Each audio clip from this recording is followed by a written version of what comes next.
नमस्कार, स्वागत है आप सभी का। दिन के 11 बज चुके हैं। आप देख रहे हैं समाचार। मेरा नाम है जय मिश्र। शुरुआत करते हैं हेडलाइंस के साथ। युवाओं के भविष्य के साथ खिलवाड़ बर्दाश्त नहीं, पेपर लीक मामलों में होगा फास्ट ट्रैक कोर्ट का गठन, प्रधानमंत्री नरेंद्र मोदी ने किया ऐलान।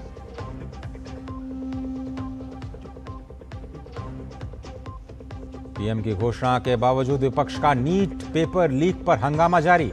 सरकार ने कहा विपक्ष जितने घंटे चाहे उतनी चर्चा के लिए तैयार। बीजेपी अध्यक्ष का आरोप, विपक्ष सिर्फ पत्थरबाजों के साथ।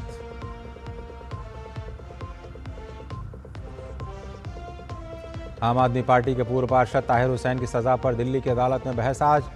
दिल्ली दंगे के दौरान नायबी अफसर अंकित शर्मा हत्याकांड में दोषी है ताहिर।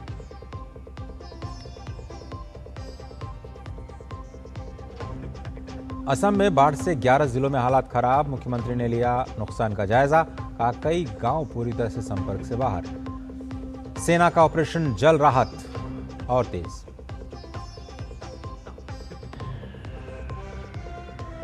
अब ग्लासगो कॉमनवेल्थ गेम्स आज से करीब 3000 एथलीट्स 10 खेलों में लेंगे हिस्सा। 126 भारतीय एथलीट पदक के लिए पेश करेंगे चुनौती।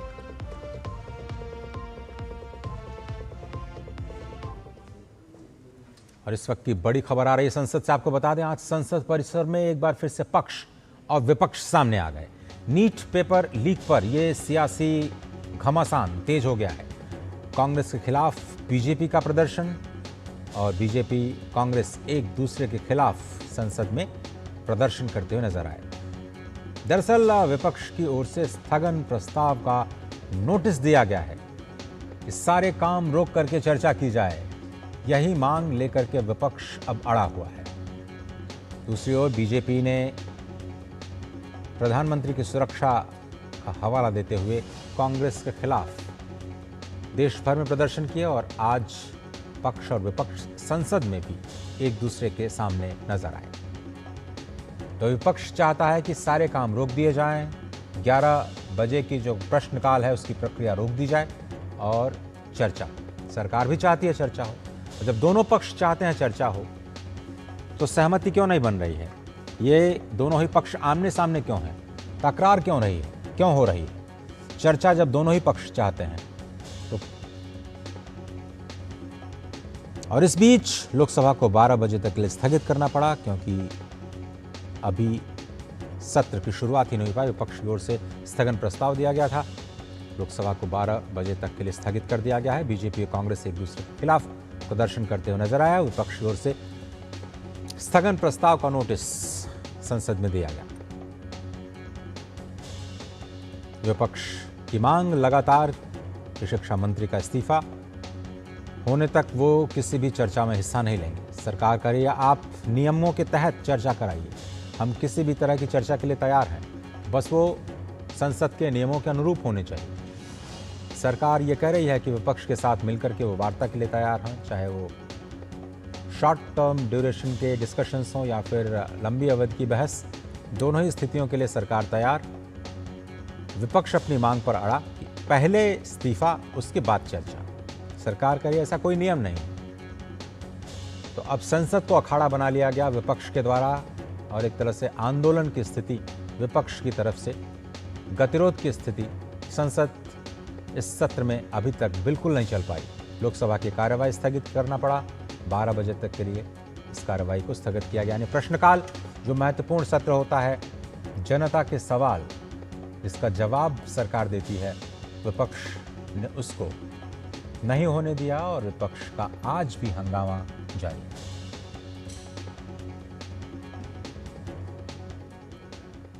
और प्रधानमंत्री नरेंद्र मोदी ने आज सुबह पेपर लीक्स के सभी मामलों को जल्द से जल्द नतीजे तक पहुंचाने के लिए फास्ट ट्रैक कोर्ट के गठन की घोषणा की।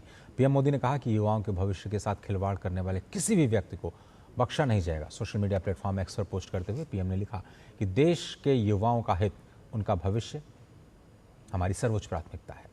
पेपर लीक के सभी मामलों में दोषियों को जल्द से जल्द कठोर दंड देने के लिए फास्ट ट्रैक कोर्ट्स का गठन किया जाएगा। पीएम मोदी ने पोस्ट में आगे लिखा कि इस संबंध में निर्देश दे दिए गए हैं कि संबंधित विभाग जरूरी कार्रवाई सुनिश्चित करे।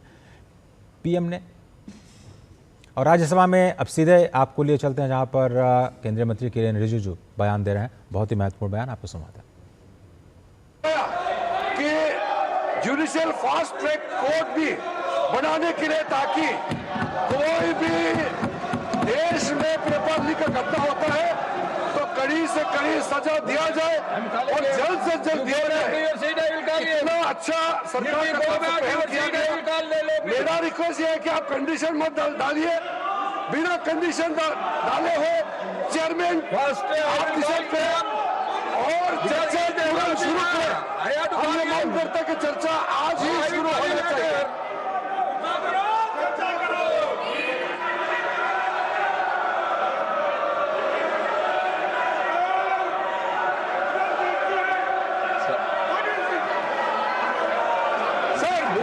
देखिए, जो आज प्राइम मिनिस्टर का बयान हुआ है, ये इन्वेस्टिगेटिव बयान है ये, और दूसरा जो है पहले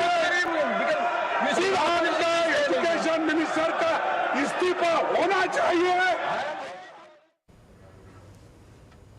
और इस तरह आप देख रहे थे राज्यसभा से सीधी कार्रवाई जो सरकार कर रही है, क्या वो चर्चा के लिए तैयार है? विपक्ष कह रहे हैं जल्दी से जल्दी चर्चा कराई, लेकिन कंडीशन लगा दी, शर्त लगा दी कि जब तक शिक्षा मंत्री का इस्तीफा नहीं होगा तब तक चर्चा नहीं होगी। सरकार का ये इसको सशर्त के लिए, इस कंडीशन को हटाइए, हम किसी भी तरह की चर्चा के लिए तैयार हैं और तुरंत चर्चा की शुरुआत कीजिए। किरेन रिजिजू को आपने सुना। इससे पहले प्रधानमंत्री ने इन फैसलों को, और राज्यसभा में अब इस वक्त खबर आ रही है कि 12 बजे तक स्थगित करने पड़ा। भारी शोर शराबे के बीच संसद के दोनों सदनों को स्थगित करना पड़ा। लोकसभा और राज्यसभा दोनों को अब 12 बजे तक स्थगित कर दिया गया है। क्या ये स्थगन ऐसे ही होता रहेगा? क्या वापस सरकार और विपक्ष मिलकर के चर्चा कर पाएंगे? अभी यह गतिरोध बना हुआ है। क्यों? क्योंकि विपक्ष अपनी एक मांग को लेकर के अड़ा है, वही मांग जो आंदोलनकारियों की मांग है कि शिक्षा मंत्री का इस्तीफा हो। तो क्या इसे विपक्ष का राजनीतिकरण कहा जाए, या फिर सरकार की कोशिश जो ये लगातार हो रही है उसमें गतिरोध? राज्यसभा की कार्रवाई स्थगित। इससे पहले प्रधानमंत्री का बयान सोशल मीडिया प्लेटफॉर्म पर आया। लोकसभा और राज्यसभा दोनों ही सदनों को स्थगित किया गया है। 12 बजे तक के लिए कार्रवाई स्थगित की गई है। आज सुबह प्रधानमंत्री ने बड़े फैसले लेते हुए जो फास्ट ट्रैक कोर्ट के गठन की घोषणा की इस सभी मामलों में। बावजूद उसके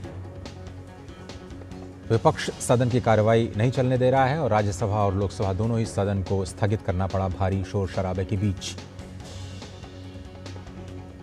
ऐसा माना जा रहा था कि प्रधानमंत्री के इस बयान के बाद कम से कम राजनीति पर लगाम लगेगी, क्योंकि 21 तारीख को जो एनडीए की बैठक हुई थी उसमें भी प्रधानमंत्री ने ये अपील की थी कि इस मामले का राजनीतिकरण न किया जाए, दोषियों को कड़ी से कड़ी सजा दी जाए। सभी विभागों को वहां भी निर्देश दिए गए थे कि त्वरित कार्रवाई की जाए। और आज प्रधानमंत्री ने स्वयं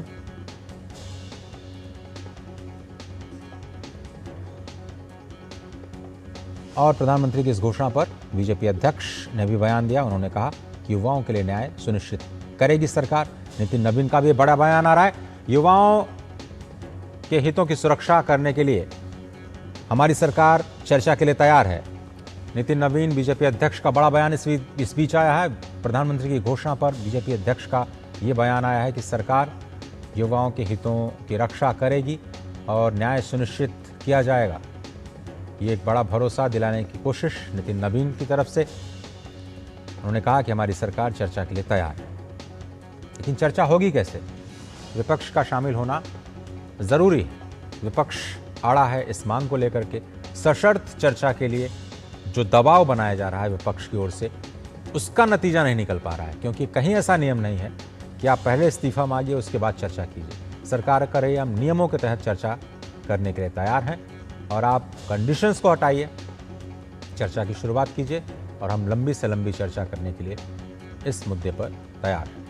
इस सरकार ने स्पष्ट तौर पर कह दिया है कि सर्वोच्च प्राथमिकता है और प्रधानमंत्री ने अपने स्तर पर कहा है कि युवाओं का भविष्य सरकार की सर्वोच्च प्राथमिकता है। बीजेपी अध्यक्ष नितिन नवीन क्या कुछ कह रहे हैं?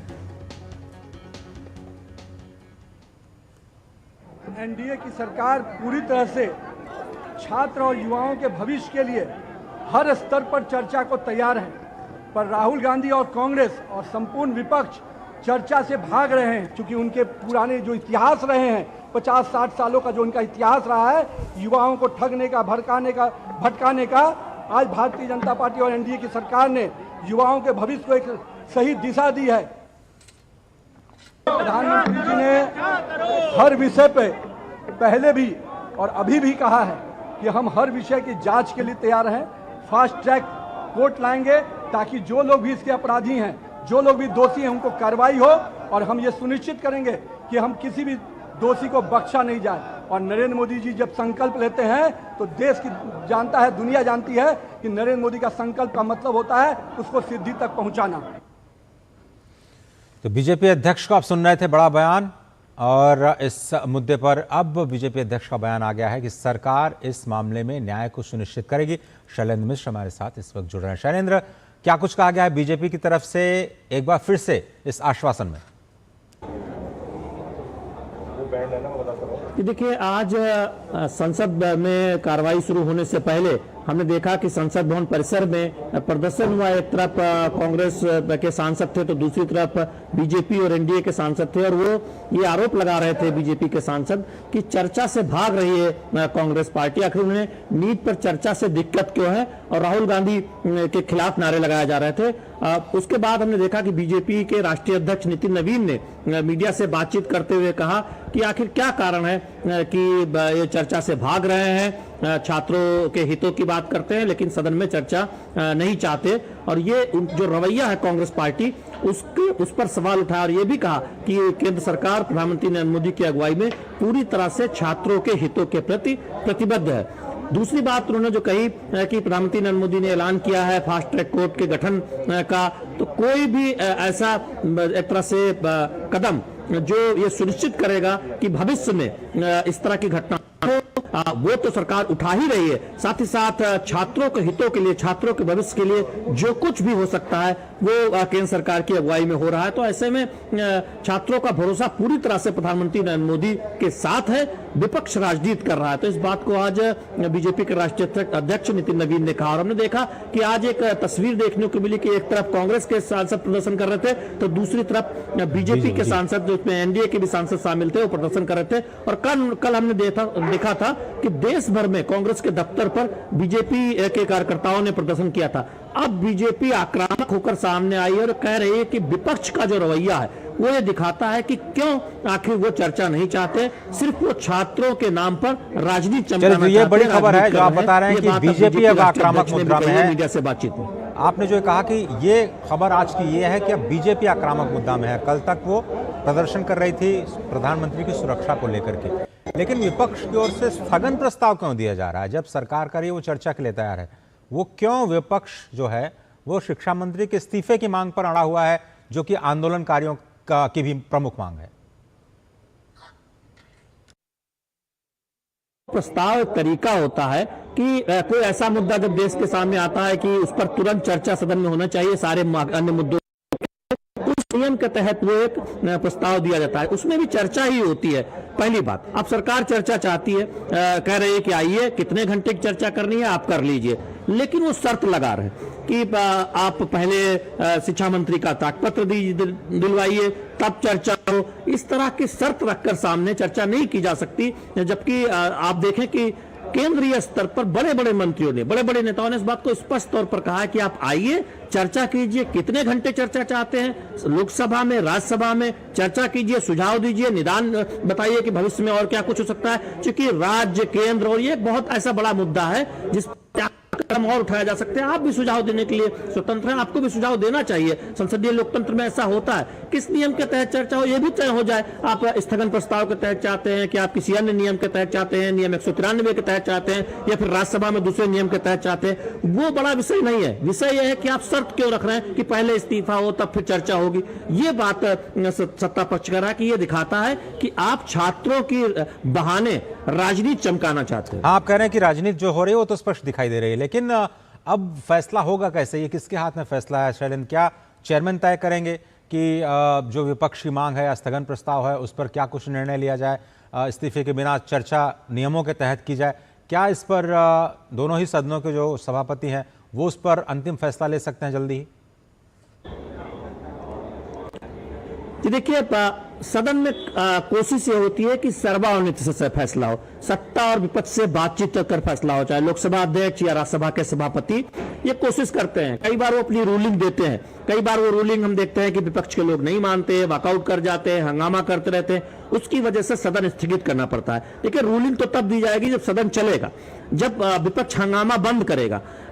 तब हम जानते हैं कि लोकसभा अध्यक्ष से मुलाकात हुई थी विपक्ष के नेताओं की, तब भी ये कहा गया था कि चर्चा की बात आपने मांग की है, उस पर एक चर्चा होगी, चर्चा मान ली जाए, ये संकेत। अब सरकार ने सामने आकर भी सवाल अब विपक्ष की उस मुद्दे का है, अड़ियल रुख का है कि आखिर वो चर्चा अब क्यों नहीं, चर्चा के बहाने वो हंगामा क्यों कर रही है। क्योंकि राज्यसभा के सभापति या लोकसभा अध्यक्ष जब सदन चलेगा तो निश्चित तौर पर जब सरकार सहमत है तो नहीं आती। तो शैलेंद्र, सबसे बड़ा सवाल यही आ रहा है कि क्या विपक्ष ने किसी भी तरह की चर्चा के लिए कोई नोटिस दिया है, या वो केवल स्थगन प्रस्ताव पे स्थगन प्रस्ताव ही दे रहे हैं, कामकाज नहीं होने देना चाहते, केवल प्रश्नकाल स्थगित किया जाए या कार्रवाई स्थगित की जाए, केवल स्थगन का प्रस्ताव कर रहे हैं। चर्चा का प्रस्ताव विपक्ष की तरफ से आया है किसी भी दल की तरफ से? देखिए अजय, थोड़ा सा इसमें दर्शकों को समझना होगा कि जब कोई कार्य स्थगन प्रस्ताव दिया जाता है तो उसमें चर्चा की ही मांग की जाती है कि यह मुद्दा बहुत महत्वपूर्ण है, सारे काम रोककर इस पर चर्चा होनी चाहिए। वो भी एक नियम के तहत चर्चा की मांग होती है किसी विषय पर, तो वो विपक्ष के सांसदों की तरफ से दिया गया है। अब सवाल यह है कि सरकार कह रही है कि आप सहमति बनाइए, कितने बजे से चर्चा शुरू होनी है आपस में बैठ के बात कर लेते हैं, लेकिन सदन की कार्रवाई शुरू होती है आपने देखा कि 2-3 मिनट के अंदर स्थगित हो गई, चूंकि इतना हंगामा हो रहा था।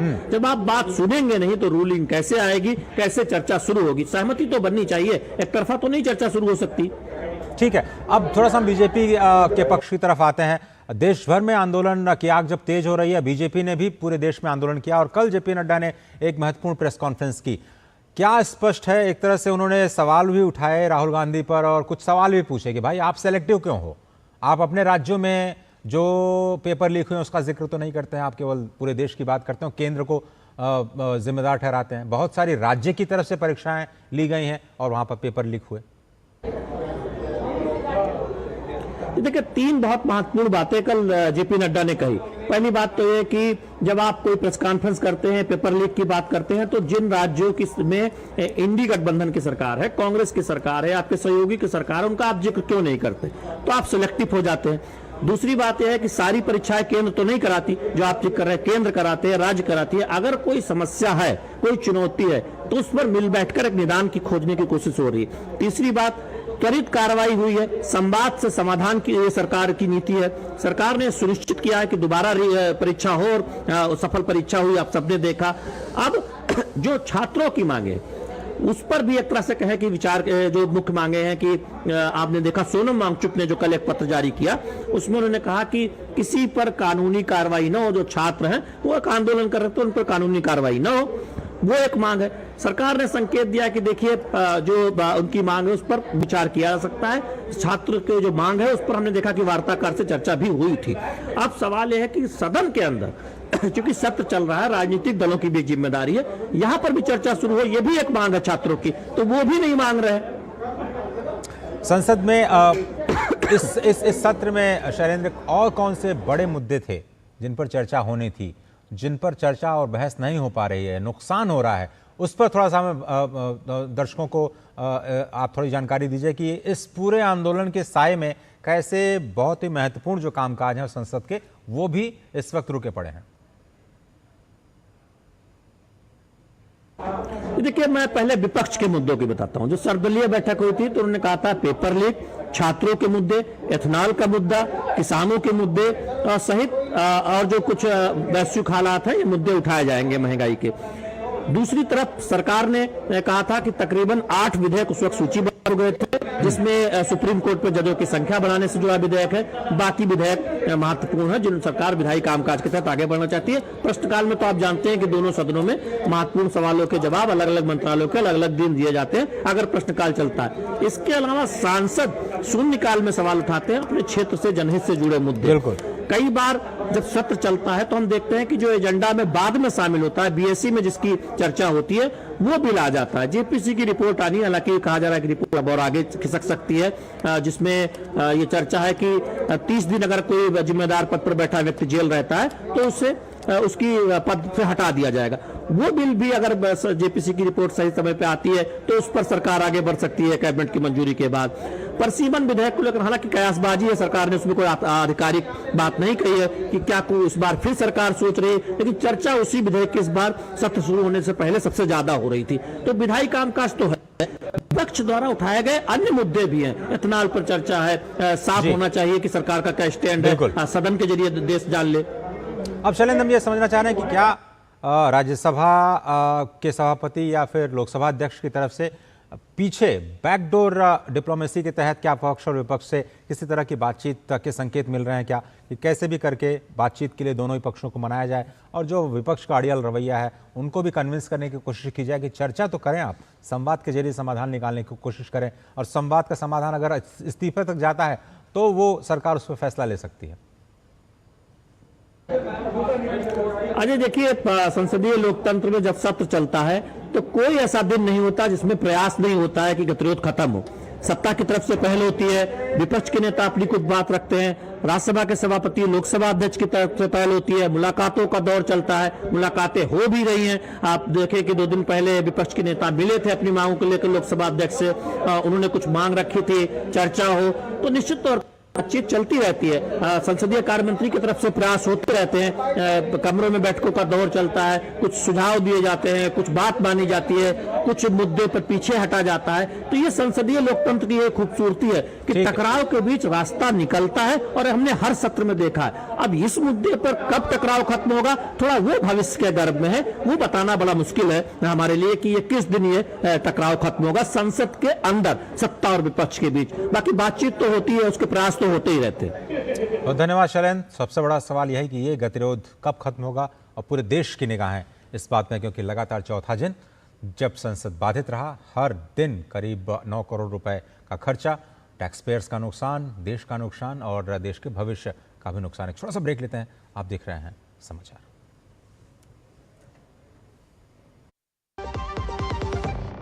यार कैसे ले पाएंगे घर? नहीं, आज गर्मी बहुत है ना। यस, बहुत ही ज्यादा। पापा, घर खरीदने की प्लानिंग इज नॉट इजी। विनी, लॉन्ग टर्म सेविंग्स का बेस्ट प्लान बताना। LIC protection plus plan. LIC और सेविंग्स। यस, इसमें इंश्योरेंस और फंड्स दोनों में इन्वेस्ट करके गोल्स के हिसाब से सम अश्योर्ड एडजस्ट कर सकते हो। LIC protection plus plan, future insured, growth assured. मेरी पसंद, मेरी पसंद, मेरी पसंद, मेरी पसंद, हमारी पसंद, हम सबकी पसंद। मजबूत देश का मजबूत सरिया हो गया स्टील। स्वागत है आप सभी का। संसद में संग्राम और उधर जंतर मंतर पर प्रदर्शन, जहां कल रात एक बार फिर से हालात बेकाबू हो गए। टॉलस्टॉय मार्ग से संसद मार्ग के बीच प्रदर्शनकारियों और पुलिस के बीच जोरदार झड़प हुई। पुलिस का आरोप है कि उपद्रवियों ने अचानक सुरक्षा बलों पर पथराव और बोतलें फेंकनी शुरू कर दी। इस हिंसा में 2 ACP, 2 इंस्पेक्टर समेत कई पुलिसकर्मी और रैपिड एक्शन फोर्स के जवान घायल हुए। घायलों को तत्काल नजदीकी अस्पताल में भर्ती कराया गया है। पुलिस का दावा है कि कुछ उपद्रवियों के हाथों में तलवार, खुखरी, डंडे और पत्थर भी थे। इनका इस्तेमाल सुरक्षा बलों पर हमला करने के लिए किया गया। स्थिति बिगड़ते ही पुलिस और सुरक्षा बलों ने मोर्चा संभाला। अतिरिक्त पुलिस बल को बुलाया गया। सुरक्षा बलों को ने भीड़ को तितर बितर करने के लिए लाठीचार्ज किया और हालात पर काबू पाने के लिए आंसू गैस के गोले भी छोड़ने पड़े। जवाबी कार्रवाई के बाद उपद्रवी मौके से भागे और पुलिस अधिकारियों के मुताबिक जो पूरा दिन प्रोटेस्टर जो नारेबाजी और रोडदंगबाजी करते रहे, 2:30-3 बजे के आसपास करीब 5-6 हज़ार की भीड़ हो गई थी। उनमें से 500-700 प्रोटेस्टर बाहर आके जंतर मंतर की तरफ जाने की कोशिश कर रहे थे। उनको संसद मार्ग पे बैरिकेडिंग करके और ह्यूमन चेन बना के रोकने की और समझाने की कोशिश करी, और अचानक से ही उनमें से प्लास्टिक की पानी की बोतलें और पत्थर फेंकना शुरू कर दिया।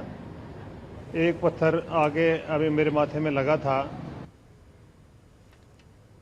और अब आपको एक फुटेज दिखाते हैं जो जंतर मंतर पर 20 जुलाई का बताया जा रहा है। ये विरोध प्रदर्शन के सीसीटीवी फुटेज है जिससे अब दिल्ली पुलिस ने कंफर्म भी किया है।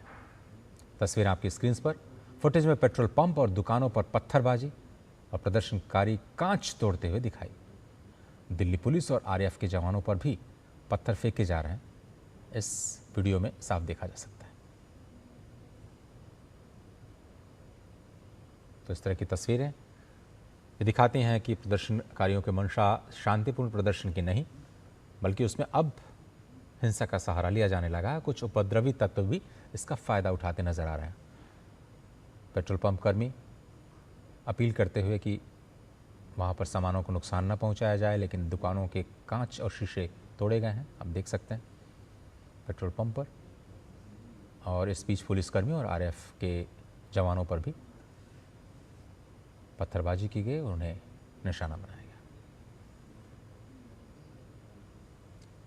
ये विजुअल्स 20 तारीख के हैं जो इस वक्त आपकी स्क्रीन पर नजर आ रहे हैं। उपद्रवी बड़ी संख्या में पेट्रोल पंप पर बिना किसी कारण के पत्थरबाजी करते हुए कांचों को तोड़ते हुए दिख रहे हैं। अफरा तफरी का माहौल। और दिल्ली मेट्रो रेल कॉरपोरेशन ने सेवा अपडेट जारी करते हुए बताया है कि आज सुबह 7:30 बजे से अगली सूचना तक 16 मेट्रो स्टेशंस को बंद रखा जाएगा। इन स्टेशंस पर यात्रियों के प्रवेश और निकास की अनुमति नहीं है। बंद रहने वाले स्टेशंस में लोक कल्याण मार्ग, राजीव चौक, पटेल चौक, रामकृष्ण आश्रम मार्ग, Barakhamba road, supreme court, Seva Tirth, Janpath, Mandi house, central secretariat, ITO, Delhi gate, Indraprastha, Khan market, Jorbagh और शिवाजी स्टेडियम शामिल है। हालांकि राजीव चौक, मंडी हाउस और सेंट्रल सेक्रेटेरिएट स्टेशंस पर जो आपको इंटरचेंज की सुविधा मिलती है, ट्रेन को बदल करके दूसरे गंतव्य स्थानों तक जाने की, वो सुविधा मिलती रहेगी। अपडेट्स के लिए आप मेट्रो के साथ संपर्क बनाए रखें और उनके मीडिया प्लेटफॉर्म्स पर जैसे ही जानकारी आती है उसको मद्देनज़र अपने सफ़र का प्लान करें। और सरकार ने कल राज्यसभा में एक लिखित जवाब में स्पष्ट किया था कि E20 पेट्रोल के इस्तेमाल से E10 के लिए डिज़ाइन की गई पुरानी कारों के माइलेज में मामूली कमी आ सकती है, लेकिन इंजन खराब होने या फिर वाहनों में खराबी आने का कोई प्रमाण अब तक नहीं मिला है। लिखित जवाब में पेट्रोलियम और प्राकृतिक गैस राज्य मंत्री सुरेश गोपी ने बताया कि किसी वाहन का माइलेज केवल पेट्रोल में इथेनॉल की मात्रा पर निर्भर नहीं करता, बल्कि वाहन चलाने का तरीका, वाहन का रखरखाव, टायर का प्रेशर, व्हील अलाइनमेंट और एयर कंडीशन का उपयोग जैसे कई दूसरे फैक्टर्स हैं जिन पर माइलेज निर्भर होता है। उन्होंने आगे कहा कि E20 पेट्रोल के कई फायदे भी हैं। इसमें अधिक ऑक्टेन रेटिंग, बेहतर एंटी नॉक प्रदर्शन, बेहतर दहन क्षमता और अधिक स्मूथ एक्सेलरेशन भी मिलता है।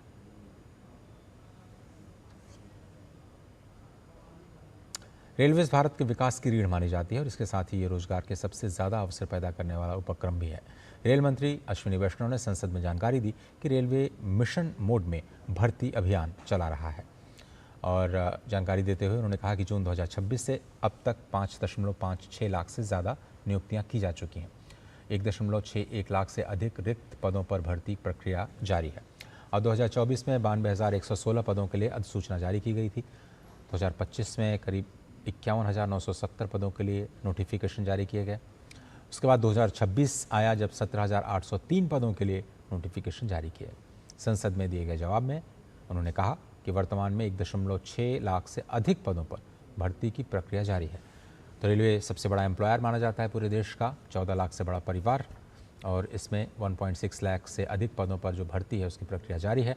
रेलवे का जो जारी किया गया एनुअल रिक्रूटमेंट कैलेंडर है उसके तहत केवल इस साल जून तक असिस्टेंट लोको पायलट और टेक्नीशियन समेत 17,000 से ज़्यादा पदों के नोटिफिकेशन जारी किए जा चुके हैं। अच्छी खबर रोजगार के लिहाज से देश का सबसे बड़ा एम्प्लॉयर रेलवेज अपने लिखित जवाब में रेल मंत्री ने जानकारी दी।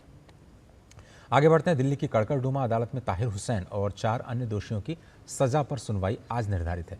अदालत में आज सजा से जुड़े सवालों पर बहस होगी। हालांकि यह कहना अभी जल्दबाजी होगी कि सजा का अंतिम ऐलान आज ही होगा या नहीं। अदालत बहस सुनने के बाद या तो अपना अंतिम फैसला सुना सकती है या फिर आदेश को सुरक्षित रखकर बाद की तारीख भी दी जा सकती है।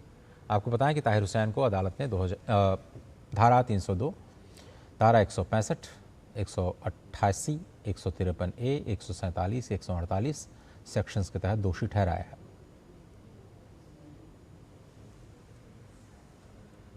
और आईबी अधिकारी अंकित शर्मा की हत्या के मामले में ताहिर हुसैन को दोषी पाया गया है और इन सभी धाराओं के तहत उन पर मुकदमा चल रहा है। आज अंतिम फैसला आ सकता है और हो सकता है कि फैसले को सुरक्षित भी रखा जाए। और अब पूरी टाइमलाइन, जब करीब 6 साल पुराने अंकित शर्मा हत्याकांड की शुरुआत 23 फरवरी 2020 को पूरी घटनाक्रम की शुरुआत हुई, जब नागरिकता संशोधन कानून यानी CAA को लेकर के उत्तर पूर्वी दिल्ली में हिंसा भड़क उठी थी। इसको 2 दिन बाद 25 फरवरी को आईबी अधिकारी अंकित शर्मा अचानक लापता हो गए। अगले दिन यानी 26 को चांदबाग के नाले से उनका शव बरामद हुआ। उनके पिता की शिकायत पर 27 फरवरी को ताहिर हुसैन समेत अन्य लोगों के खिलाफ FIR दर्ज की गई और इसके बाद 5 मार्च 2020 को ताहिर हुसैन ने अदालत में सरेंडर किया। इसके बाद दिल्ली पुलिस ने उन्हें गिरफ्तार किया। पुलिस ने इस मामले में हत्या, दंगा और आपराधिक साजिश समेत कई धाराओं में चार्जशीट दाखिल की। मामले में 23 मार्च 2023 को अदालत ने आरोप तय किए और ट्रायल शुरू हुआ। लंबी सुनवाई के बाद 7 जुलाई 2026 को अदालत ने अपना फैसला सुरक्षित रखा था और फिर 13 जुलाई 2026 को ताहिर हुसैन को दोषी करार दे दिया गया। आज 23 जुलाई है। उसकी सजा की अवधि पर सुनवाई निर्धारित है, जिस पर अदालत अपना फैसला सुनवा सकती है।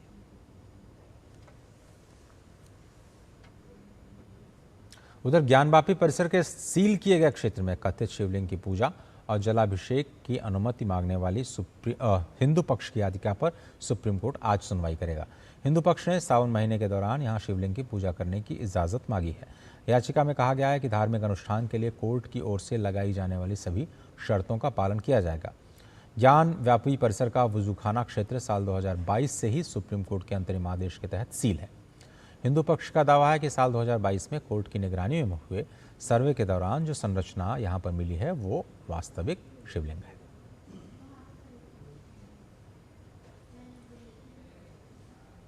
केरल में चर्चित सबरीमला सोना चोरी मामले में आज त्रावणकोर देवस्थम बोर्ड के पूर्व अध्यक्ष PS प्रशांत को गिरफ्तार कर लिया गया। विशेष जांच दल यानी SIT ने आज पूर्व अध्यक्ष प्रशांत को तिरुवनंतपुरम स्थित उनके घर से हिरासत में लिया।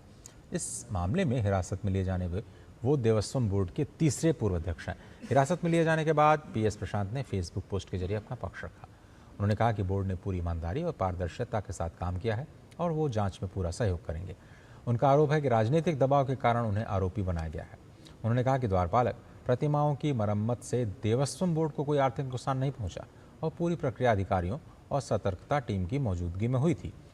यह मामला 1998 में उद्योगपति विजय माल्या द्वारा मंदिर को दान किए गए सोने के उपयोग में कथित अनियमितताओं से जुड़ा है, जिसकी जांच फिलहाल SIT कर रही है। सिक्किम के नामची जिले में NHPC की सुरंग ढहने की घटना के बाद राहत और बचाव अभियान लगातार जारी है। बीते रात पश्चिम बंगाल के आसनसोल से ईस्टर्न कोल फील्ड लिमिटेड की दूसरी विशेष बचाव टीम भी घटनास्थल पर पहुंची और अभियान में शामिल हो गई। सुरंग से अब तक 22 लोगों के शव बरामद किए जा चुके हैं। सुरंग में फंसे शेष लोगों का पता लगाने और उन्हें बाहर निकालने के लिए विशेषज्ञ बचाव दल समन्वित तरीके से लगातार अभियान चला रहा है।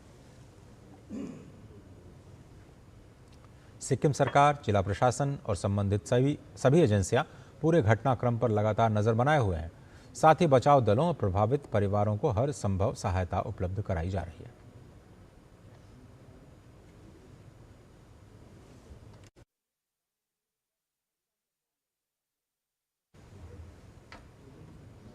उधर असम में बाढ़ का संकट लगातार बढ़ता जा रहा है। CM हिमंता बिस्वा शर्मा भी बाढ़ प्रभावित इलाकों का दौरा कर रहे हैं, लोगों के बीच जाकर हालचाल जान रहे हैं।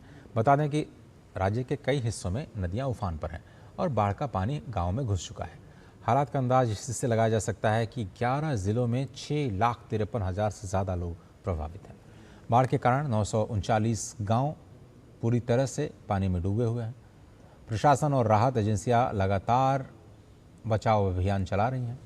अब तक करीब 3,13,000 लोगों को सुरक्षित स्थानों पर पहुंचाया गया है, जबकि 487 राहत शिविरों में प्रभावित लोगों ने शरण ले ली है। बाढ़ का असर इंसानों के साथ साथ पशुओं पर भी पड़ा। करीब 1,40,000 जानवर भी प्रभावित हुए। कई इलाकों से सड़क संपर्क टूट गया है। बाढ़ के पानी से 53 सड़कें क्षतिग्रस्त हुई हैं और 6 तटबंध यानी बांध टूटने से लोगों की मुश्किलें और बढ़ गई हैं। प्रशासन की टीमें प्रभावित इलाकों में राहत सामग्री पहुंचाने और लोगों को सुरक्षित निकालने में जुटी हैं। वहीं नदियों के जलस्तर और मौसम की स्थिति पर लगातार नजर रखी जा रही है। आपको बताएं कि असम में बाढ़ से करीब 11 जिले प्रभावित हैं और ज़िलों की बात करें और इसमें 6.5 लाख लोग प्रभावित हैं। 939 गांव पूरी तरह से जलमग्न हैं। 487 शिविर राहत शिविर में लोगों ने शरण ली है। 1.4 लाख जानवर प्रभावित हैं। 53 सड़कें टूट चुकी हैं। 6 बांध भी टूटे हैं। अगर बात करें उन ज़िलों की जहां पर प्रभावित ज़िले में कार्बी आंगलोंग, गोलाघाट, चराईदेव शामिल। सबसे ज़्यादा प्रभावित जो इलाका है उसमें कामरूप, शिवसागर और जोरहाट भी शामिल है। करीब 4 लाख लोग बाढ़ की चपेट में हैं। इसके अलावा चराईदेव जिले में 1,10,000, जोरहाट में करीब 1 लाख, गोलाघाट में 26,000 और डिब्रूगढ़ जिले में करीब 13,000 लोग प्रभावित हैं। कई प्रमुख नदियां भी हैं उफान पर, जिसपे निचले इलाकों में पानी भर गया है और लोगों की मुश्किलें बढ़ गई हैं। ब्रह्मपुत्र नदी कई स्थानों पर तेज बहाव के साथ बह रही है। वहीं नांगला मुराघाट में दिसांग नदी, चेनीमारी खोवांग में बूढ़ी दिहिंग नदी, शिवसागर में दिखो नदी, नुमालीगढ़ में धनसिरी दक्षिण नदी और श्रीभूमि में कुशियारा नदी का जलस्तर बढ़ा हुआ है। नदियों के बढ़ते जलस्तर का असर आसपास के गांवों और सड़कों पर दिखाई दे रहा है। राज हमारे संवाददाता ने बताया कि असम के ऊपर जो उत्तर पूर्व के राज्य हैं वहाँ पर भारी बारिश और ख़ासतौर पर नागालैंड में भारी बारिश का असर यहाँ पर देखा गया है और न केवल निचले हिस्सों में बल्कि ऊपर में भी इस बार बाढ़ का असर दिखाई दे रहा है। अब उन नदियों का हम जिक्र कर रहे हैं जहाँ पर जलस्तर बढ़ा हुआ है। नांगला मुराघाट में दिसांग नदी और चेनियामारी खोवांग में बूढ़ी दिहिंग नदी इस वक्त उफान पर हैं और बड़ी संख्या में असम में लोग बाढ़ से प्रभावित। शिवसागर में दिखो नदी में ये जो जल स्तर है वो अचानक बढ़ा जब नागालैंड में भारी बारिश से दिखो नदी का जल स्तर अचानक बढ़ करके आसपास के गांवों में घुस गया। श्रीभूमि में कुशियारा नदी भी प्रभावित है। उधर देश के अन्य हिस्सों की बात की जाए तो दक्षिण गुजरात में लगातार हो रही मूसलाधार बारिश से सूरत, वलसाड़, नवसारी भी प्रभावित हैं। तीनों जिलों में कई निचले इलाकों में पानी भर गया है। नदियां उफान पर हैं और जनजीवन बुरी तरह से प्रभावित है। भारी जलभराव की वजह से राज्य के राजमार्ग और पंचायत मार्ग समेत 200 से अधिक सड़कें बंद हैं। सूरत में तो रेड अलर्ट जारी कर दिया गया है। प्रशासन ने निचले इलाकों से लोगों को अब सुरक्षित स्थानों पर पहुंचाना शुरू कर दिया है। राहत शिविरों में भोजन और चिकित्सा सुविधाएं उपलब्ध कराई जा रही हैं। नवसारी में कावेरी और अंबिका नदियां खतरे के निशान से ऊपर हैं, जबकि पूर्णा नदी भी खतरे के स्तर से करीब पहुंच चुकी है। 1000 लोगों को सुरक्षित स्थानों पर पहुंचाया गया है। वलसाड़ में औरंगा नदी के उफान से दाना बाजार समेत कई इलाके जलमग्न हैं। प्रशासन ने स्कूल और फैक्ट्रियों को बंद करने के निर्देश दिए हैं और लोगों से अनावश्यक यात्रा से बचने की अपील की है। मुख्यमंत्री भूपेंद्र पटेल ने राहत कार्यों की निगरानी के लिए वरिष्ठ मंत्रियों और अधिकारियों को प्रभावित जिलों में तैनात किया है। अयोध्या में आज साधु संतों की एक महत्वपूर्ण बैठक होने जा रही है। बैठक में देश भर के करीब 300 साधु संत शामिल हो सकते हैं। विश्व हिंदू परिषद और राष्ट्रीय स्वयंसेवक संघ के पदाधिकारी भी इस बैठक में मौजूद रहेंगे। ये बैठक श्री राम जन्मभूमि तीर्थ क्षेत्र ट्रस्ट की बैठक के एक दिन बाद हो रही है। कई मायनों में इसे अहम माना जा रहा है। मंदिर से जुड़े अब तक घटनाक्रमों की इसमें समीक्षा की जाएगी। सूत्रों के अनुसार हाल ही में चर्चा में रही SIT रिपोर्ट के विभिन्न पहलुओं पर भी गहरा मंथन किया जा सकता है। बैठक का मुख्य उद्देश्य है साधु संतों और विभिन्न हिंदू संगठनों के बीच बेहतर समन्वय स्थापित करना। विहिप और संघ के पदाधिकारी संत समाज से मिलकर के आगे की रणनीति और कार्य योजना पर विचार करेंगे।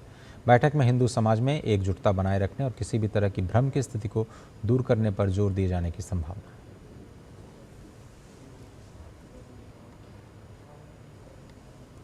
एक छोटा सा ब्रेक लेते हैं। आप देख रहे हैं समाचार।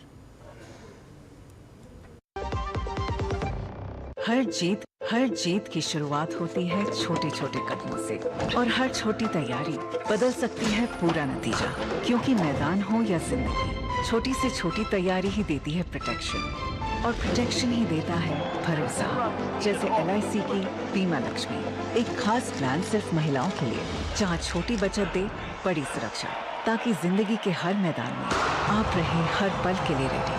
LIC बीमा लक्ष्मी, रखे हर पल के लिए रेडी। जब धरती चीर कर निकलता है लोहे का पत्थर और मिलता है मोंगिया के जोश से, फिर तपता है, पिघलता है और बनता है फौलाद। अब होता है सरिया सारी खूबियों के साथ। मोंगिया स्टील, मजबूत देश का मजबूत सरिया। स्वागत है आप सभी का और एक बार फिर से बड़ी खबर की तरफ रुख करते हैं। संसद से इस वक्त फिर से बड़ी खबर आ रही। विपक्ष के नेता अब स्पीकर से मिलने पहुंचे हैं। स्पीकर के साथ विपक्ष के नेताओं की बैठक जारी है, जिसका हम जिक्र कर रहे थे कि क्या बैकग्राउंड चैनल से विपक्ष को बनाने की बात हो सकती है, उनका जो अड़ियल रवैया है उस पर क्या मंथन हो सकता है। अब नेता स्पीकर से मिलने पहुंचे हैं।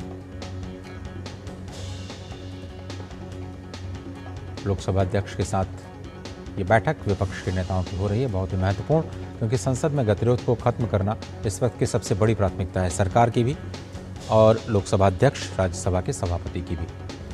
विपक्ष के नेता अब स्पीकर से मिलने पहुंचे हैं, यानी अब कुछ रास्ता दिखाई दे रहा है इस बात का कि संसद के गतिरोध को समाप्त करने के लिए विपक्ष से अपील की जाए कि वो अपनी मांग को दरकिनार करते हुए चर्चा में शामिल हों। विपक्ष ने स्थगन प्रस्ताव दिया था, सारे कामकाज को स्थगित करके चर्चा की शुरुआत, लेकिन अभी भी गतिरोध लगातार जारी है। और इससे पहले संसदीय कार्य मंत्री किरेन रिजिजू ने राज्यसभा में क्या कुछ कहा था, आइए आपको सुनाते हैं।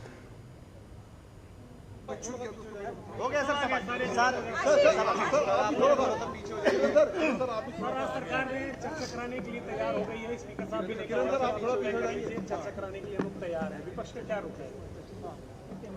सरकार ने आज पार्लियामेंट सदन में कह दिया कि नीट एग्जाम का पेपर लीक का मामला और उससे जुड़े हुए जो भी संबंधित मामले हैं उस पर पूरी तरह से चर्चा करने के लिए तैयार है।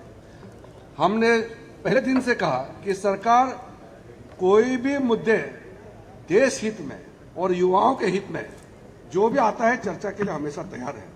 इसके लिए किस नियम के तहत चर्चा करना है वो तो तय करना पड़ेगा। पार्लियामेंट के अंदर में चर्चा करने के लिए एक सिस्टम बनाया हुआ है। अब सीधा सड़क पे उतर जाते हो और हंगामा करते हो, ये ठीक नहीं है। चर्चा सार्थक होना चाहिए, नियम के तहत पॉजिटिव डिस्कशन होना चाहिए। और सरकार चाहते हैं कि नीट एग्जाम पेपर पे पूरा चर्चा हो करके और उसमें क्या क्या कदम सरकार ने उठाया है ये भी देश के सामने में जाना चाहिए। और नीट के पेपर लीकेज के बाद जो घटनाएं हुए हैं उसका भी ब्यौरा सरकार सदन में देंगे, देश को बताएंगे और क्या क्या कार्रवाई किया है ये भी देशवासियों को जानने का पूरा अधिकार है। अगर हम चर्चा नहीं करेंगे तो देशवासियों को जानकारी कैसे मिलेगा। लेकिन हमारे बात सिर्फ इतना ही है कि किसी नियम के तहत चर्चा करने के लिए। और शैलेंद्र मिश्रा एक बार फिर से हमारे साथ जुड़ रहे हैं। शैलेंद्र, ये जो सबसे पहले बैठक जो हो रही है स्पीकर के साथ, उसके बारे में हमें बताएं और क्या कुछ चर्चा हो सकती है इस बैठक में, विपक्ष के नेताओं की जो स्पीकर के साथ बैठक हो रही है। अजय, अब से थोड़ी देर पहले ये बैठक अब खत्म हो गई है। हमने देखा था कि 2 दिन पहले भी राहुल गांधी ने मुलाकात करके कुछ अपनी मांगे रखी थी और आज राहुल गांधी, अखिलेश यादव सहित विपक्ष के कई नेताओं ने लोकसभा अध्यक्ष से उनके कक्ष में मुलाकात की और उसमें संभवतः अभी जानकारी पूरी तो नहीं आई है, लेकिन जो मांग है कांग्रेस पार्टी की चर्चा हो। लेकिन दिक्कत यह है कि कांग्रेस पार्टी उसमें एक शर्त रख रही है। लोकसभा अध्यक्ष की इस मुलाकात से पहले किरेन रिजिजू ने पत्रकारों से बातचीत में कहा कि कल भी उन्होंने प्रयास किया था कि ये चर्चा शुरू हो, लेकिन शर्त के साथ चर्चा हो ये कहाँ तक उचित है, जबकि सरकार ने स्पष्ट तौर पर कहा है कि जिस दिन चर्चा चाहते हैं, जितने समय चर्चा चाहते हैं, जिस नियम के तहत चाहते हैं, मिल बैठकर बात कर लें और चर्चा शुरू हो। जितनी देर चर्चा चाहते हैं दोनों सदन में चर्चा हो जाए, सरकार इस पर पूरी तरह से तैयार है। अब ये विपक्ष को तय करना है, लेकिन कंडीशन लगाकर, शर्त लगाकर चर्चा करना ये ठीक नहीं है। ये इससे एक विपक्ष के जो रवैये पर सवाल खड़ा होता है। तो अब से थोड़ी देर पहले किरेन रिजिजू ने फिर से यह दोहराया है कि उन्होंने कल कोशिश की थी बातचीत करने की, आज फिर कोशिश उन्होंने की है और दोपहर बाद वो उम्मीद करते हैं कि ये गतिरोध टूटे। इस बीच लोकसभा अध्यक्ष से विपक्ष के नेताओं ने मुलाकात की है। वो लगातार इस बात की मांग कर रहे हैं कि एक जो उन्होंने शर्त लगाई है उसके साथ सदन में चर्चा होना चाहिए। तो इसको लेकर हम देख रहे हैं कि गतिरोध बना हुआ है। अब उम्मीद यही है, सत्ता पक्ष उम्मीद यही जता रहा है कि विपक्ष अपनी जिद को छोड़ेगा और चर्चा पर सहमति होगी सदन के अंदर और चर्चा शुरू होगी। और उसके बाद किरेन रिजिजू ने भी देश को पत्रकारों से बात की। उन्होंने भी कहा कि सरकार पूरी तरह से तैयार है और नियमों के तहत चर्चा हो। अगर चर्चा होती है तो आपको क्या लगता है विपक्ष और सत्ता पक्ष किन नियमों के तहत इस चर्चा को आगे बढ़ा सकते हैं? क्योंकि किरेन रिजिजू कह रहे हैं कि नीट के पेपर लीक मामले में सरकार ने जो कदम उठाए हैं उसकी भी जानकारी सरकार देना चाह रही है। ये देखिए, आमतौर पर जब लोकसभा में चर्चा होती है तो नियम 193 के तहत किसी ऐसे विषय पर इसमें सरकार की तरफ से स्पष्टीकरण भी दिया जाता है, सभी सदस्यों को बोलने का मौका मिलता है। समय सदन तय करता है कि 4 घंटे की चर्चा हो कि 6 घंटे की चर्चा हो। राज्यसभा में नियम 268 के तहत चर्चा होती है। इसके साथ ही साथ विशेष प्रस्ताव लाकर भी चर्चा कराई जा सकती है लोकसभा अध्यक्ष या राज्यसभा के सभापति के द्वारा।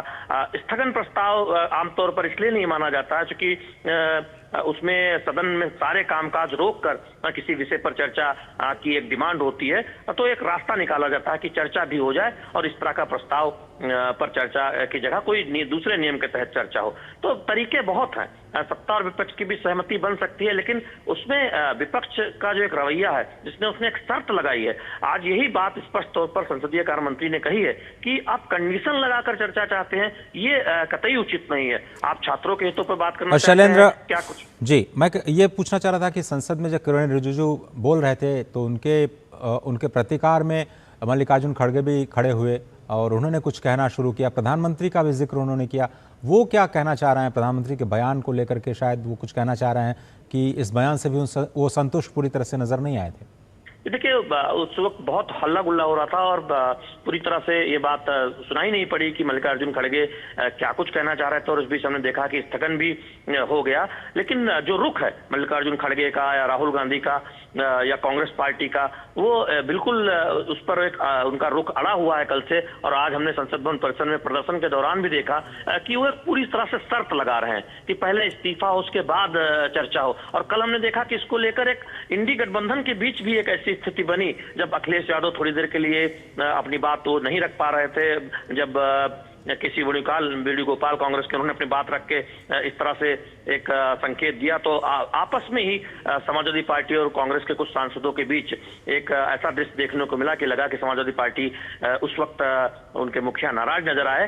तो पहली बात तो चुनौती ये है कांग्रेस के सामने कि वो एकजुट रख पाए अपने इंडी गठबंधन के सहयोगियों को अपनी इस मांग के साथ चर्चा को लेकर। और दूसरी बात यह है कि सत्ता पक्ष लगातार कह रहा है कि ये कौन सा तरीका है कि आप शर्त सामने रखकर चाहते हैं कि चर्चा हो। तो क्या ये तो कतई संसदीय परंपरा के लिए उचित नहीं है या संसदीय लोकतंत्र में इस तरह से शर्त नहीं रखी जा सकती। शैलेंद्र, क्या आप इस बात की ओर इशारा कर रहे हैं कि इंडी गठबंधन के बीच भी इस बात पर मतभेद है कि पहले शिक्षा मंत्री का इस्तीफा और उसके बाद चर्चा? क्या कुछ दल ऐसे भी हैं जो चाहते हैं कि भाई बिना इस्तीफा के चर्चा तो कम से कम शुरुआत की जाए जिससे सत्य देश के सामने आ पाए?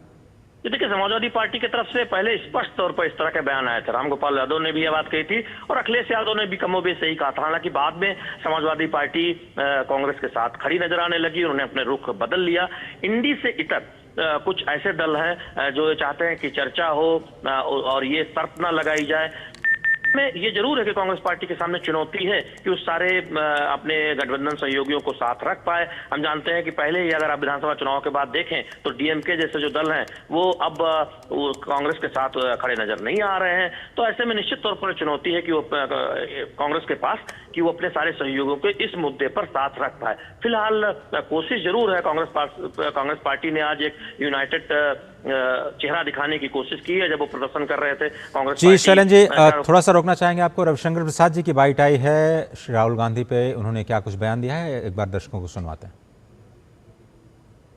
माननीय प्रधानमंत्री जी ने जिस प्रकार से नौजवानों के भविष्य के लिए निर्देश दिए हैं, फास्ट ट्रैक कोर्ट बनाया जाए, ट्रायल जल्दी कराया जाए, सजा दिलाया जाए और बाकी बातें कही हैं, क्योंकि उनकी सरकार नौजवानों और युवकों के भविष्य के लिए समर्पित है। संसद में राहुल गांधी बहस नहीं करना चाहते। संसद में भी उनमें और अखिलेश जी में कंपटीशन होता है। हमारे आम आदमी पार्टी के लोग कहते हैं ये धरने पर कैसे बैठ गए, और यही राहुल गांधी हैं जो जिनके पिताजी प्रधानमंत्री, जिनके दादी जी प्रधानमंत्री, जिनके परनाना प्रधानमंत्री, वो प्रधानमंत्री के घर की सुरक्षा और प्रोटोकॉल समझते हैं। आप बिना बताए धरने पर बैठ गए, क्या मतलब है इसका? कोई सुरक्षा की चिंता नहीं। राहुल गांधी गैर जिम्मेवारी की राजनीति करते हैं।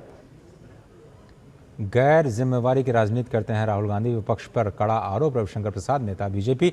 शैलेंद्र, एक तरह से फिर से बीजेपी, जिसका आपने जिक्र किया पहले कि अब आक्रामक रूप में नजर आ रही है, अब वो सीधे हेड ऑन लेना चाहती है और इस दबाव में नहीं आना चाहती है। शायद इसकी संभावना कम ही है कि विपक्ष की इस मांग को स्वीकार किया जाए कि शिक्षा मंत्री पहले इस्तीफा दें और उसके बाद चर्चा हो।